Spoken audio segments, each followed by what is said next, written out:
Hello guys and welcome back to my channel. Today in this video I'm going to review the Caddx Turbo S1 FPV camera.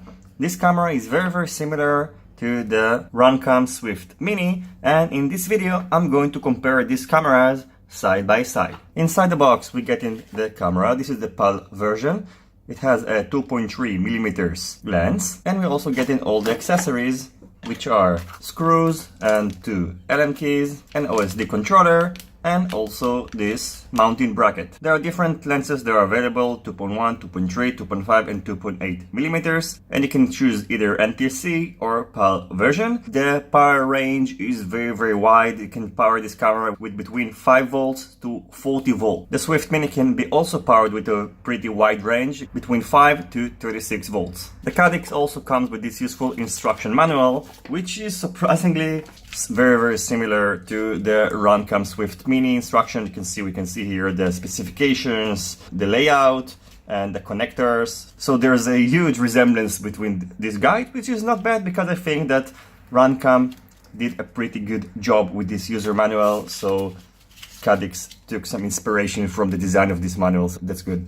Let's compare the specifications of these two cameras. The specifications are almost identical. For example, the minimum illumination for both cameras is 0.01 lux. The electronic shutter speed is the same as well. Both cameras' horizontal resolution is 600 TV lines. The image sensor that the Runcam Mini is using is the Sony Superhead 2 CCD, and on the Turbo S1 it doesn't state which sensor they're using. Besides that, the dimensions are almost the same. The Runcam Mini is 22.3 by 22 by 27mm, and the Turbo S1 is 22 by 22 by 27mm. The weight of the Caddx is 12.55 grams, and the weight of the Runcam Mini is 11.43 grams, so there's about 1 gram of a difference. As for the connectors, the Runcam Swift Mini is using two separate connectors, one for the video feed and one for the OSD,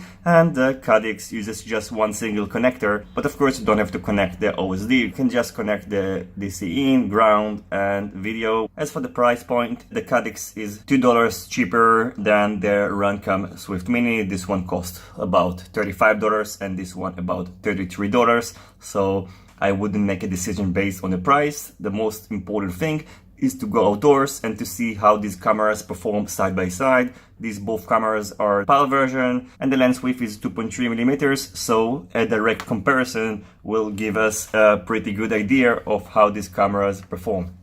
Okay, so I finished building my testing platforms. You can see the cameras are mounted here side by side. They are both connected to the Ishin Pro DVR, and I'm gonna power off the DVRs using this USB cable, using this adapter that outputs 5 volts, and the cameras are going to be powered off using a 2S battery. So the next thing we need to do is take it outside and test these cameras.